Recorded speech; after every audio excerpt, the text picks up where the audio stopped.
ಅಂದ್ರೇನು? ಚಿಟ್ಟೆಯನ್ನು ತಿಂದು ಕಪ್ಪು ಬರ್ತಿತ್ತ, ಕಪ್ಪೆಯನ್ನು ತಿಂದು ಹಾವು ಬರ್ತಿತ್ತೆ, ಹಾವೇನು ತಿಂದು ಹದ್ದು ಬರ್ತಿತ್ತೆ ಅಂತ ಹೇಳೋದಕ್ಕೆ ಸೈಕಿಕ್ ಪ್ರೋಸೆಸ್ ಇದೆ. ಈ ಸಪೋಸ್ ಬೆಳಿ ಇದ್ರೆ ಇದ್ರ ಮೇಲೆ ನೀವು ಹಾಡನ್ನು ಬರ್ಕೋಬಹುದು, ನಾನು ಹೇಳಿದ ಎಲ್ಲ ಡಾಟಾಗಳನ್ನು ಬರ್ಕೋಬಹುದು, ಎಸ್ಕ್ವೇರ್ ಪ್ಲಸ್ ಡಿಸ್ಕವರಿ ಕೊಟ್ಟು ಅದೇನಿದೆ ಫಾರ್ಮುಲಾ ಬರ್ಕೋಬಹುದು. ಈ ಥರದನ್ನೆಲ್ಲ ಮಾಡೋದಕ್ಕೆ ನೀವು ಜೀನಿಯಸ್ ಆಗಿ ಕಲಿಬೇಕು,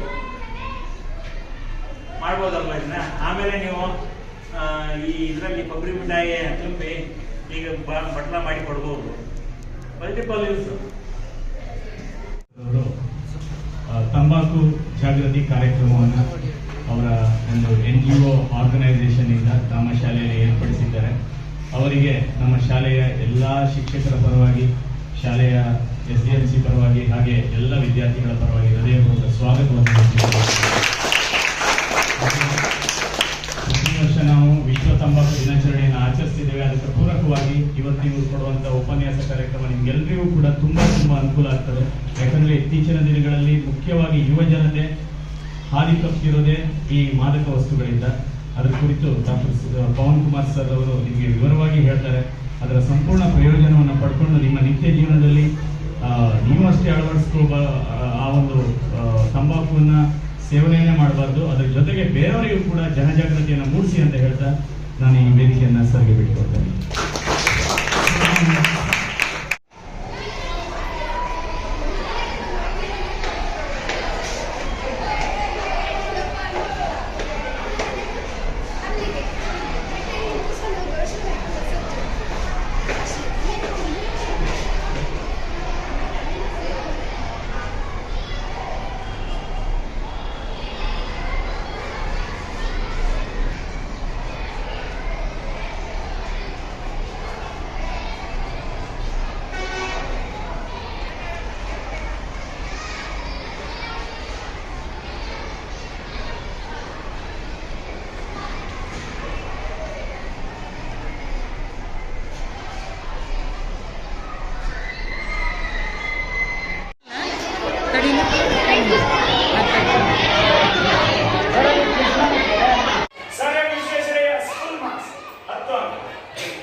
ಈಗ 3 ಸುತ್ತುಗಳ ನಂತರ ಪ್ರತಿಯೊಂದು ತಂಡದ ಅಂಕವನ್ನ ನಮ್ಮ ಮೇಘನಾ ಮೇಡಮ್ ಅವರು ಹೇಳಿದ್ದಾರೆ.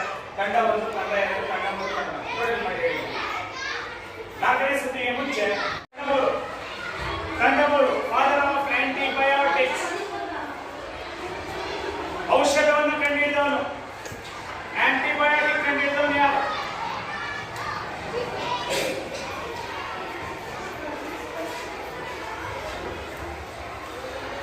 ಗೊತ್ತಿಲ್ಲ?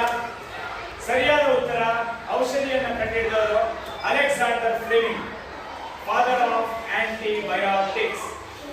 ಓಕೆ, ಸರಿ. ಈಗ ನಿಮಗೆ ಭಾರತದ ಹಸಿರು ಕ್ರಾಂತಿಯ ಪಿತಾಮಹ ಎಂದು ಯಾರನ್ನು ಕರೀತಾರೆ? ಭಾರತದಲ್ಲಿ ಹಸಿರು ಕ್ರಾಂತಿಯ ಪಿತಾಮಹ ಎಂದು ಯಾರನ್ನು ಕರೀತಾರೆ? ಹಸಿರು ಕ್ರಾಂತಿಯ ಪಿತಾಮಹ ನಿಮ್ಮ ಪಠ್ಯಪುಸ್ತಕದಲ್ಲೂ ಇದೆ.